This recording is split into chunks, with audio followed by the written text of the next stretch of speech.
Welcome to Audiobook Heaven.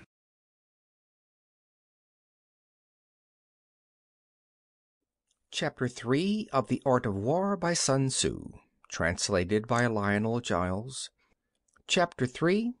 Attack by Stratagem.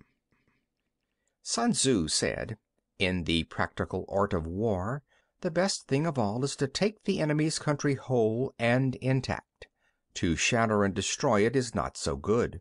So, too, it is better to recapture an army entire than to destroy it, to capture a regiment, a detachment, or a company entire than to destroy them. Hence, to fight and conquer in all your battles is not supreme excellence. Supreme excellence consists in breaking the enemy's resistance without fighting. Thus, the highest form of generalship is to balk the enemy's plans. The next best is to prevent the injunction of the enemy's forces.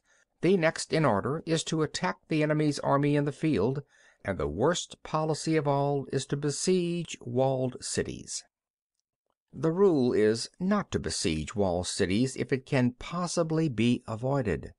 The preparation of mantlets, movable shelters, and various implements of war will take up 3 whole months, and the piling up of mounds over against the wall will take 3 months more.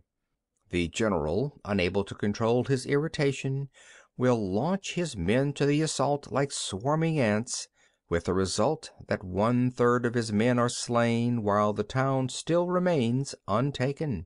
Such are the disastrous effects of a siege. Therefore, the skillful leader subdues the enemy's troops without any fighting. He captures their cities without laying siege to them. He overthrows their kingdom without lengthy operations in the field. With his forces intact, he will dispute the mastery of the empire, and thus, without losing a man, his triumph will be complete. This is the method of attacking by stratagem.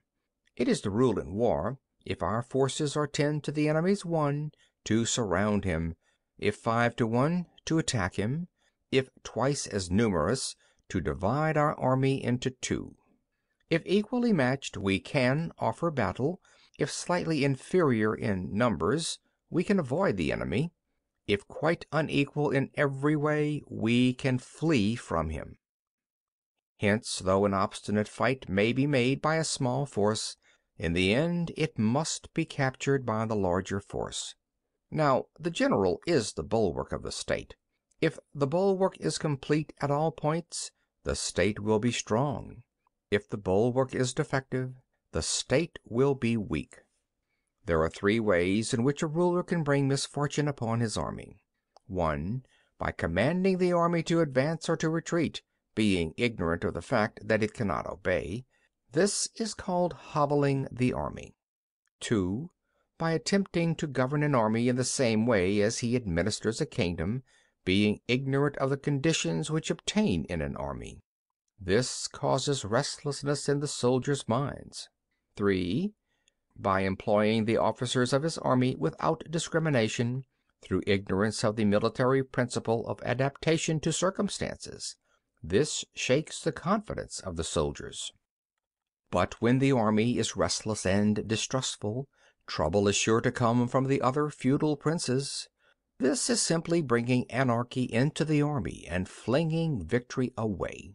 Thus we may know that there are 5 essentials for victory. 1.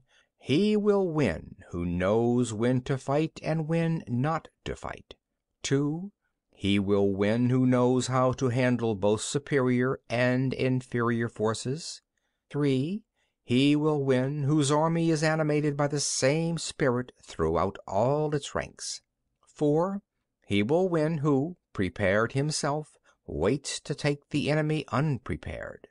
5. He will win who has military capacity and is not interfered with by the sovereign. Hence the saying, if you know the enemy and know yourself, you need not fear the result of 100 battles.